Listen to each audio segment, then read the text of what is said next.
आज मैं मेहंदी के पौधे के देखभाल के बारे में बताऊंगा और इसके पौधे के बारे में पूरी जानकारी दूंगा। तो अगर आपने भी इसके पौधे को लगा रखा तो इस वीडियो को पूरा आखिर तक जरूर देखिएगा। इसका इस्तेमाल शादी और त्योहारों में होता है। लेडीज लोग अपने हाथों पर इसे लगाती हैं। हालांकि अब इसका इस्तेमाल बहुत कम हो रहा है और केमिकल प्रोसेसिंग वाला पाउच के रूप में जो लिक्विड आता है उसका इस्तेमाल हो रहा है। हालांकि उसके साइड इफेक्ट कभी कभी देखने को मिलती है।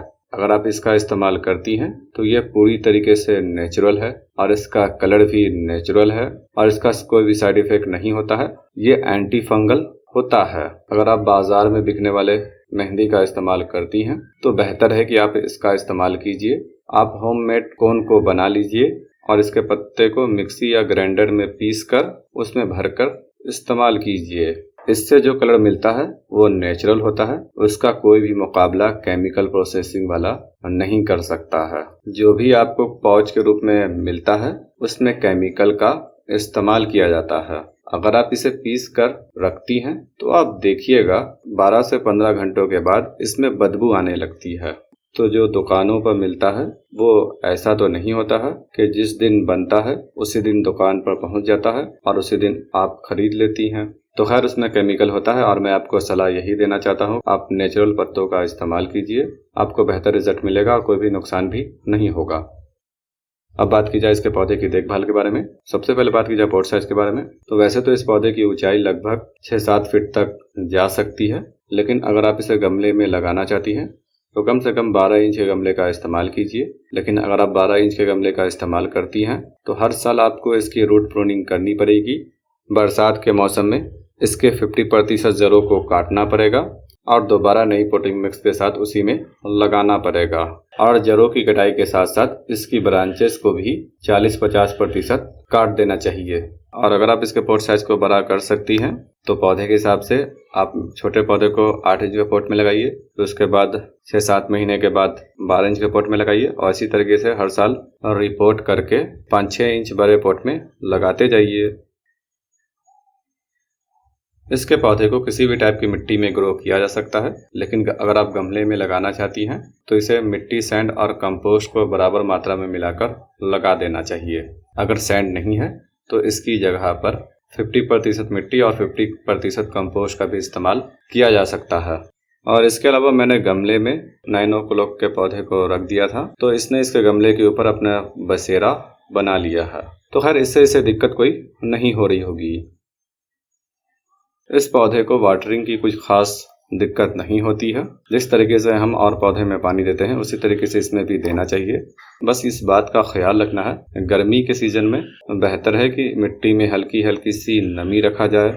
सर्दी के सीजन में पानी तभी दिया जाए जब इसकी ऊपर से 1-1.5 इंच की मिट्टी सूख जाए। और बरसात के सीजन में अगर पानी गमले में बारिश के बाद लंबे समय तक रुका रहता है तो गमले में बहुत ही कम जगह रखनी चाहिए। जगह कम होगी तो पानी भी कम रुकेगा और पौधा ओवर वाटरिंग की वजह से खराब नहीं होगा। तो आगे बढ़ने से पहले यदि आपने मेरे चैनल को सब्सक्राइब नहीं किया है तो सब्सक्राइब करके बेल आइकन को दबा दीजिए ताकि हर एक वीडियो की नोटिफिकेशन आपको पहले मिलती रहे। इसके पौधे की बेहतर ग्रोथ के लिए इसकी कटाई छटाई करना जरूरी है। खास तौर से बरसात के सीजन में इसकी ब्रांचेस की कटाई छटाई करनी चाहिए। इसके तनों की कटाई करने से फायदा ये भी होता है कि इसमें अधिक संख्या में इसका तना निकलता है और वो लंबी लंबी होती है जिससे पत्ता भी अधिक मिलता है। तो खैर अगर आपने इसके पौधे को लगा रखा है तो इसकी ब्रांचेस की कटिंग कीजिए। बरसात में तो करना ही चाहिए। इसके अलावा आप इसकी ब्रांचेस की कटाई फरवरी में भी कर सकती हैं। अगर हम इसके ब्रांचेस की कटाई छटाई नहीं करते हैं तो इसकी छोटी छोटी सी टेढ़ी मेढ़ी सी ब्रांचेस होगी जिससे इसके पत्ते को तोड़ने में मुश्किल होगी और इसकी ग्रोथ भी कम होगी। अगर आपके पौधे में सिर्फ 1-2 ब्रांच ऊपर की तरफ तेजी से लंबी हो रही है तो उसे काट दीजिए, जिससे बहुत सारी नीचे से ब्रांचेस निकलेगी और यह पौधा बुशी बनेगा और आपको अधिक संख्या में इसका पत्ता मिलेगा। बात की जाए खाद की तो इसके पौधे को आप किसी भी टाइप की नाइट्रोजन रिच खाद को दे सकती हैं, यानी कि ऐसी खाद को देना है जिसमें नाइट्रोजन की मात्रा ज्यादा हो, जैसे cow dung compost, got manure, mustard cake. पौधे के हिसाब से खाद की मात्रा निर्भर करती है। पौधा छोटा हो तो कम खाद देना है, बड़ा हो तो ज्यादा खाद देना है। ऑर्गेनिक खाद की मात्रा अगर ज्यादा हो जाए तो कोई दिक्कत नहीं होगा, बस ख्याल रखिएगा अगर गर्मी ज्यादा हो तो खाद कम देना है और सर्दी के दिनों में बहुत ही कम देना है। वैसे इसे ज्यादा खाद देने से कोई नुकसान नहीं पहुंचता है। इसमें बैलेंस एनपीके देने की जरूरत नहीं है। पोटास, डीएपी, बॉन मील, बनाना पील जैसे खाद को देने की भी जरूरत नहीं पड़ती है। हाँ, अगर आपके पौधे की ग्रोथ नहीं हो रही है तब आप इसमें बैलेंस एनपीके को दे सकती हैं, लेकिन आमतौर से अगर इसमें कंपोस्ट खाद को दिया जाता है तो इसकी सारी ज़रूरतें पूरी हो जाती है और इसकी ग्रोथ होती रहती है। खाद देने के साथ साथ इसे धूप में भी रखना है। इसे फुल डे की सनलाइट में रखना है, उस जगह पर रखना है जहाँ पर सबसे ज़्यादा धूप आती हो। अगर इसे धूप कम मिलेगी तो ब्रांचेज लंबी और पतली होगी, दो पत्तों के बीच की दूरी बढ़ जाएगी और पौधा झुकने लगेगा। तो ख्याल रखिएगा ऐसी जगह पर रखना जहाँ पर सबसे ज़्यादा धूप आती हो। कम धूप में भी इसकी ग्रोथ होती है लेकिन कम होती है।